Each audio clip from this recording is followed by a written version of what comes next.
Welcome. ಇವತ್ತಿನ love reading candle reading ಆಗಿರುತ್ತೆ. ತುಂಬ ದಿನದಿಂದ ನೀವು ವೆಯ್ಟ್ ಮಾಡ್ತಿದ್ದೀರಾ candle ರೀಡಿಂಗಿಗೆ.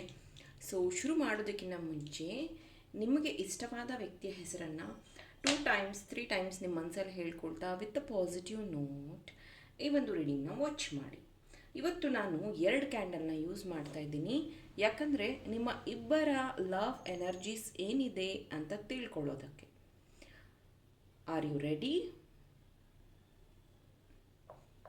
Okay, let us start.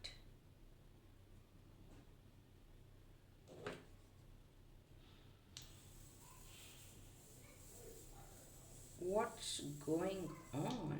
ಈ ಪ್ರೀತಿಯಲ್ಲಿ ಏನಾಗ್ತಾ ಇದೆ? ಸೊ ನಿಮ್ಮಿಬ್ಬರ ಎನರ್ಜಿ ಬಗ್ಗೆ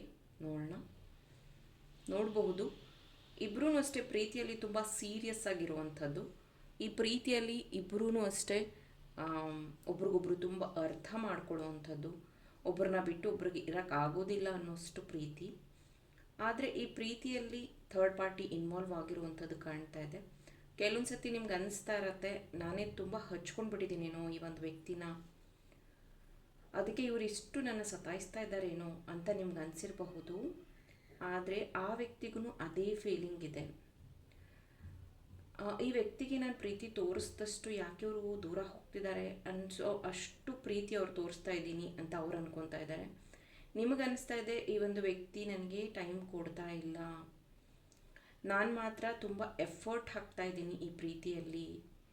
ಈ ವ್ಯಕ್ತಿಗೆ ನನ್ನ ಪ್ರೀತಿ ಬಗ್ಗೆ ಗಮನ ಇಲ್ಲ, ಅವರು ಅವ್ರ ಲೈಫಲ್ಲಿ ತುಂಬ ಬ್ಯುಸಿಯಾಗಿದ್ದಾರೆ. ಮೇ ಬಿ ಅವ್ರಿಗೇನಾದರೂ ಫ್ರೀ ಟೈಮ್ ಸಿಕ್ಕಿದ್ರೆ ಅಷ್ಟೇ ಅವರು ನನಗೆ ಮೆಸೇಜ್ ಮಾಡುವಂಥದ್ದು. ಈ ಥರ ಯಾಕೋ ನೀವು ತುಂಬ ನೆಗೆಟಿವ್ ಯೋಚನೆ ಮಾಡ್ತಾ ಇದ್ದೀರಾ. ಈ ಪ್ರೀತಿಯಲ್ಲಿ ಹೆಚ್ಚು ಗೀವರ್ ಆಗಿರುವಂಥದ್ದು ನೀವೇ. ಗೀವರ್ ಅಂದರೆ ಅವರಿಗೋಸ್ಕರ ಹಣ ಬೇಕಾದಾಗ ಅಡ್ಜಸ್ಟ್ ಮಾಡುವಂಥವ್ರು ನೀವೇ. ಅವರಿಗೋಸ್ಕರ ದೇವ್ರ ಹತ್ರ ಪ್ರೇಯರ್ ಮಾಡುವಂಥವ್ರು ನೀವೇ.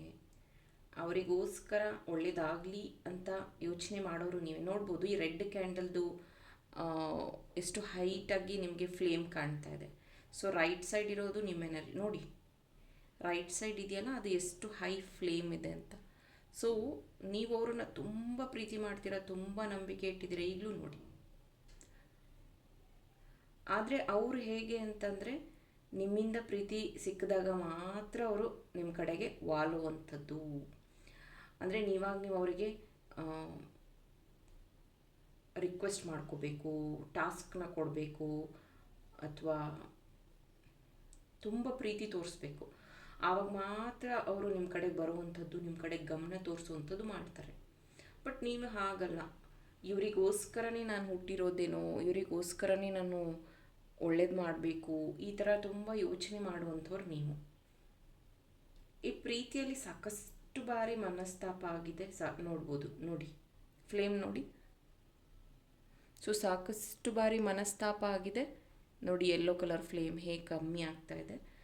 ಯಾವಾಗಲೂ ನೀವೇ ಇನಿಷಿಯೇಟಿವ್ ತೊಗೋತೀರಾ, ನೀವೇ ಸಾರಿ ಕೇಳ್ತೀರಾ, ನೀವೇ ಕಾಂಪ್ರಮೈಸ್ ಆಗ್ತೀರಾ ನೋಡಿ. ರೆಡ್ ಈ ಸೈಡ್ ಇರೋದು ನಿಮ್ಮ ಎನರ್ಜಿ. ಸೊ ನಿಮ್ಮ ಎಫರ್ಟು ಈ ಪ್ರೀತಿಗೆ ಸಾಕಷ್ಟಿದೆ. ಎಲ್ಲ ಟೈಮು ಅಷ್ಟೇ ನೀವು ಹೇಗಾದರೂ ಮಾಡಿ ಈ ವ್ಯಕ್ತಿನ ನಾನು ಸರಿ ಮಾಡಬೇಕು ಅನ್ನೋವಂಥಷ್ಟು ಸ್ವಲ್ಪ ದಿನ ನೀವು ಪ್ರಯತ್ನ ಪಟ್ರಿ. ಅವ್ರು ತಪ್ಪು ಮಾಡಿದ್ರು ಅವ್ರನ್ನ ಕ್ಷಮಿಸಿದ್ರಿ, ಅವ್ರಿಗೆ ಹಣ ಬೇಕಾದಾಗ ಹಣ ಕೊಟ್ರಿ, ಅವರ ಒಂದು ಬಿಸ್ನೆಸ್ಗೆ ಹೆಲ್ಪ್ ಮಾಡಿದ್ರಿ. ಈ ಥರ ನೀವು ಎಲ್ಲ ರೀತಿಯೂ ಅವ್ರಿಗೆ ಚಾನ್ಸ್ ಕೊಡ್ತಾನೇ ಬಂದಿದ್ದೀರ. ಹಾಗಾಗಿ ಆ ವ್ಯಕ್ತಿಗೆ ಅನ್ಸುತ್ತೆ, ನೀನು ತುಂಬ ಗ್ರೇಟು, ನೀನು ತುಂಬ ಸ್ಟ್ರಾಂಗು ಮೆನ್ ಅಥವಾ ವುಮೆನ್, ನಿನ್ನಷ್ಟು ಶಕ್ತಿ ನನಗಿಲ್ಲ, ನಿನ್ನಷ್ಟು ಅಂಡರ್ಸ್ಟ್ಯಾಂಡಿಂಗ್ ನನಗಿಲ್ಲ, ನಿನ್ನಷ್ಟು ಬುದ್ಧಿ ನನಗಿಲ್ಲ. ಈ ಥರ ಈ ವ್ಯಕ್ತಿ ಯಾವಾಗಲೂ ನಿಮಗೆ ಹೇಳೋವಂಥದ್ದು. ಸೊ ನಿಮ್ಗೆ ಅನಿಸ್ತಾ ಇರುತ್ತೆ, ಯಾವಾಗಲೂ ನಾನೇ ಯಾಕೆ ಸ್ಯಾಕ್ರಿಫೈಸ್ ಮಾಡಬೇಕು ಈ ಪ್ರೀತಿಯಲ್ಲಿ. ಈ ಪ್ರೀತಿ ಇಷ್ಟು ಸುಂದರ ಅಂತ ನಾನು ಅಂದ್ಕೊಂಡಿದ್ದೆ, ಬಟ್ ಇಷ್ಟು ಯಾಕೆ ನನಗೆ ಕಷ್ಟ ಆಗ್ತಾ ಇದೆ ಅಂತ ನೀವು ಅನ್ಕೋಬಹುದು. ಈ ವ್ಯಕ್ತಿಯ ಬಿಹೇವಿಯರ್ ಹೆಂಗಿರುತ್ತೆ ಅಂತಂದರೆ, ಎಲ್ಲನೂ ನಾನು ನಿನ್ನ ಹತ್ರ ಶೇರ್ ಮಾಡ್ತೀನಿ, ಎಲ್ಲನೂ ಹೇಳ್ಕೊತೀನಿ ಅಂತ ಹೇಳೋವಂಥ ವ್ಯಕ್ತಿ ಅವರ ಖುಷಿ ಸಮಯಗಳನ್ನು ಮುಚ್ಚಿಡ್ತಾರೆ ಅಥವಾ ಹೇಳ್ಕೊಳ್ಳೋದಿಲ್ಲ. ಆದರೆ ಅವರಿಗೆ ಕಷ್ಟ ಬಂದಾಗ, ಅವರಿಗೆ ದುಃಖ ಬಂದಾಗ ಅವ್ರ ಹತ್ರ ಯಾರೂ ಇಲ್ಲ ಅಂತ ಅನ್ನುವಾಗ ನಿಮ್ಮ ಹತ್ರ ಎಲ್ಲದನ್ನು ಎಳೆ ಎಳೆಯಾಗಿ ಬಿಚ್ಚಿಡ್ತಾರೆ, ಎಳೆ ಎಳೆಯಾಗಿ ನಿಮಗೆ ಅರ್ಥ ಮಾಡಿಸ್ತಾರೆ. ನನ್ನ ಫ್ರೆಂಡ್ಸ್ ನನ್ನ ದೂರ ಮಾಡಿದ್ರು, ನನ್ನ ಫ್ಯಾಮಿಲಿಯವ್ರು ನನ್ನ ದೂರ ಮಾಡಿದ್ರು, ಇವಾಗ ನಾನು ಸಾಲ ಮಾಡ್ಕೊಂಡು ಬಿಟ್ಟಿದ್ದೀನಿ, ರೋಡಿಗೆ ಬಂದುಬಿಟ್ಟಿದ್ದೀನಿ. ಆವಾಗ ನೀವೇ ಅವರಿಗೆ ಸಹಾಯ ಮಾಡುವಂಥ ವ್ಯಕ್ತಿ, ನೀವೇ ಅವರಿಗೆ ಸಮಾಧಾನ ಮಾಡುವಂಥ ವ್ಯಕ್ತಿ, ನೀವೇ ಅವ್ರ ಜೊತೆಗೆ ಸಪೋರ್ಟಿವ್ ಆಗಿ ನಿಲ್ಲುವಂಥ ವ್ಯಕ್ತಿ. ಅವರು ತುಂಬ ಸತಿ ಹೇಳ್ತಾರೆ, ನನ್ನ ಜೀವನದಲ್ಲಿ ನೀನು ಬಂದ ಮೇಲೆ ಸಾಕಷ್ಟು ಬದಲಾವಣೆ ಆಗಿದೆ, ಸಾಕಷ್ಟು ವಿಷಯಗಳಲ್ಲಿ ನಾನು ಸುಧಾರಣೆಯನ್ನು ಕಂಡಿದ್ದೀನಿ, ಥ್ಯಾಂಕ್ ಯು ಫಾರ್ ದ್ಯಾಟ್ ಅಂತ ಹೇಳ್ತಾರೆ. ಮತ್ತು ಹಗಲು ರಾತ್ರಿ ಅವ್ರು ನಿಮ್ಮ ಬಗ್ಗೆ ಯೋಚನೆ ಮಾಡ್ತಾರಾ ಅನ್ನೋ ವಿಷಯಕ್ಕೆ ಆನ್ಸರ್ ಈಸ್ ಎಸ್. ಹಗಲು ರಾತ್ರಿ ಯೋಚನೆ ಏನೋ ಮಾಡ್ತಾರೆ, ಆದರೆ ಆ್ಯಕ್ಷನ್ ಅಂತ ಬಂದಾಗ, ಪ್ರತಿಕ್ರಿಯೆ ಮಾಡಬೇಕು ಅಂತ ಬಂದಾಗ ಯಾಕೋ ಸೈಲೆಂಟ್ ಆಗುವಂಥದ್ದು ಕಾಣ್ತಾ ಇದೆ. ಮೀನರಾಶಿ, ಕನ್ಯಾ ರಾಶಿ, ವೃಶ್ಚಿಕ ರಾಶಿ, ಕುಂಭರಾಶಿ ಪ್ರೆಸೆಂಟ್ ಇರುವಂಥದ್ದಿದೆ. ನಿಮ್ಮ ಅಥವಾ ನಿಮ್ಮ ಪಾರ್ಟ್ನರ್ ಹೆಸರಲ್ಲಿ ಈ ರಾಶಿಯವರು ಇರಬಹುದು.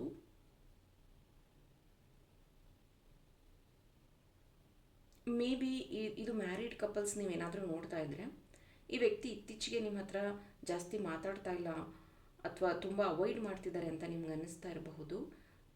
ಅವರ ಒಂದು ಕೆರಿಯರಲ್ಲಿ ಅಥವಾ ಅವರ ಒಂದು ಹಣಕಾಸಿನ ಸಮಸ್ಯೆಯಲ್ಲಿ ಅವರು ತುಂಬ ಇನ್ವಾಲ್ವ್ ಆಗಿರೋದ್ರಿಂದ ಈ ಥರದ ಬಿಹೇವಿಯರ್ ನಿಮಗೆ ಕಾಣಿಸ್ತಾ ಇರುವಂಥದ್ದು.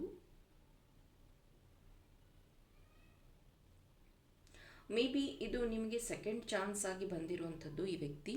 ಹಾಗಾಗಿ ನೀವು ತುಂಬ ಯೋಚನೆ ಮಾಡೋದು, ನಾನು ಇವ್ರನ್ನ ಕಳ್ಕೊಳ್ಳೋದಕ್ಕೆ ಇಷ್ಟಪಡೋದಿಲ್ಲ, ಇವರನ್ನೇ ನಾನು ಜೀವನ ಪೂರ್ತಿ ಚೆನ್ನಾಗಿ ನೋಡ್ಕೋಬೇಕು, ಇವರು ನನ್ನನ್ನು ತುಂಬ ಪ್ರೀತಿ ಮಾಡ್ತಾರೆ ಅನ್ನೋದನ್ನು ನೀವು ತುಂಬ ನಂಬಿರುವಂಥದ್ದು ಕಾಣ್ತಾ ಇದೆ. ಕೆಲವೊಂದು ಸತಿ ನೀವು ತುಂಬ ಚೈಲ್ಡಿಶ್ ಆಗಿ ಆಡುವಂಥದ್ದು, ಅಥವಾ ನೀವು ಏನಾದರೂ ಹಠ ಮಾಡುವಂಥದ್ದು, ಅಥವಾ ಪ್ರೀತಿಯಲ್ಲಿ ನನಗೇನಾದರೂ ಬೇಕು ಅಂತ ಕೇಳುವಂಥದ್ದು ಪ್ರೀತಿಯಿಂದ. ಆವಾಗ ಆ ವ್ಯಕ್ತಿ ಹೇಳ್ತಾರೆ, ನೀನು ಈ ಥರ ಎಲ್ಲ ಮಾಡಿದ್ರೆ ಹೇಗೆ, ನೀನು ಅರ್ಥ ಮಾಡ್ಕೊಬೇಕು, ನೀನು ಅಡ್ಜಸ್ಟ್ ಮಾಡ್ಕೋಬೇಕು, ನಿನಗಿದೆಲ್ಲ ಒಳ್ಳೇದಲ್ಲ ಅಂತ. ಅದೇ ಅವರು ಅಂದರೆ ಥರ್ಡ್ ಪಾರ್ಟಿ ಅಥವಾ ಅವ್ರ ಲೈಫಲ್ಲಿ ಬೇರೆ ಯಾರಾದರೂ ಇದ್ದರೆ ಅವ್ರು ಹೇಳಿದ ತಕ್ಷಣ ಕೆಲಸಗಳನ್ನು ಇವರು ಮಾಡಿರ್ತಾರೆ, ಅವ್ರಿಗೇನು ಬೇಕು ಅದನ್ನು ಗಿಫ್ಟ್ ಕೊಡುವಂಥದ್ದು. ಸೊ ಅವಾಗ ನಿಮ್ಗೆ ಅನ್ನಿಸ್ತಾ ಇರುತ್ತೆ, ಅಲ್ಲಿಗೆ ಮಾತ್ರ ಪ್ರಿಯಾರಿಟಿ ಕೊಡ್ತಾರೆ, ನನ್ನನ್ನು ತುಂಬ ನೆಗ್ಲೆಕ್ಟ್ ಮಾಡ್ತಾರೆ ಅಂತ. ಆವಾಗೆಲ್ಲ ಈ ವ್ಯಕ್ತಿ ಹೇಳೋವಂಥದ್ದು, ನೀನು ತುಂಬ ಮೆಚ್ಯೂರ್ ಇದೆಯಾ, ನಿನಗೆಲ್ಲನೂ ಅರ್ಥ ಆಗುತ್ತೆ, ಅದಕ್ಕೋಸ್ಕರನೇ ನಾನು ಜಾಸ್ತಿ ನಿನ್ನ ಹತ್ರ ಏನು ಮುಚ್ಚಿಡೋದಿಲ್ಲ, ನಿನ್ನ ಹತ್ರ ಎಲ್ಲನೂ ಹೇಳ್ಕೊತೀನಿ. ಬಟ್ ನಿಮ್ಗೆ ಹೆಂಗಾಗಿದೆ ಗೊತ್ತಾ, ಹೇಳಿದ್ದನ್ನೇ ಹೇಳ್ತಾರೆ, ನಾನು ಕೇಳ್ಕೊಂಡು ಸುಮ್ಮನೆ ಇರಬೇಕು, ಇವ್ರ ಮನಸ್ಸಿಗೆ ಬಂದಾಗೆ ಮಾಡ್ತಾರೆ ಅನ್ನೋವಂಥದ್ದು ನಿಮ್ಗೆ ಅನ್ನಿಸ್ತಾ ಇದೆ. ತುಂಬ ಒಂಥರ ನಿಮಗೆ ಅಲೋನ್ ಫೀಲ್ ಆಗುವಂಥದ್ದು. ಇಲ್ಲಿ ಕನ್ನಡ ಸಾಂಗ್ಸ್, ಹಳೆ ಸಾಂಗ್ಸ್ ನೆನಪಾಗ್ತಾ ಇದೆ. So maybe ringtone ಇರ್ಬೋದೇನೋ, ಅವ್ರು ಇಟ್ಕೊಂಡಿರ್ಬೋದು ಅಥವಾ ನೀವು ಇಟ್ಕೊಂಡಿರ್ಬೋದು ringtone, which is channelling ಹಳೆ ಕನ್ನಡ ಸಾಂಗ್. ಚಿನ್ನದ ಮಲ್ಲಿಗೆ ಹೂವೆ ಬಿಡು ನೀ ಬಿಂಕವ ಚೆಲುವೆ, ಆ ಸಾಂಗ್ ಇರಬಹುದು. ಅಥವಾ ಆಕಾಶವೇ ಬೀಳಲಿ, ಆ ಸಾಂಗ್ ಇರಬಹುದು. ಅಥವಾ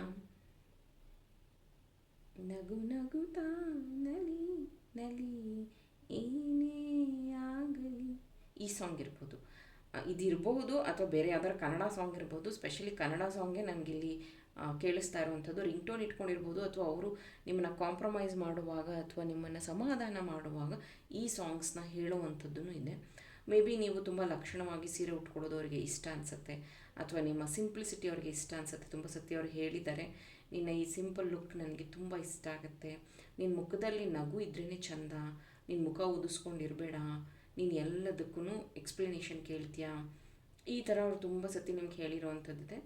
ತುಂಬ ಸತಿ ನೀವು ಅಷ್ಟೇ ಅವರಿಗೆ, ನಾನು ಆ ಥರ ಅಲ್ಲ, ನಾನು ಇರೋದೇ ಹೀಗೆ, ನಾನು ಬೆಳೆದು ಬಂದಿದ್ದ ರೀತಿ ಹೀಗೆ ಅಂತೆಲ್ಲ ಅರ್ಥ ಮಾಡಿಸೋದಕ್ಕೆ ಟ್ರೈ ಮಾಡ್ತಾ ಇದ್ದೀರಾ.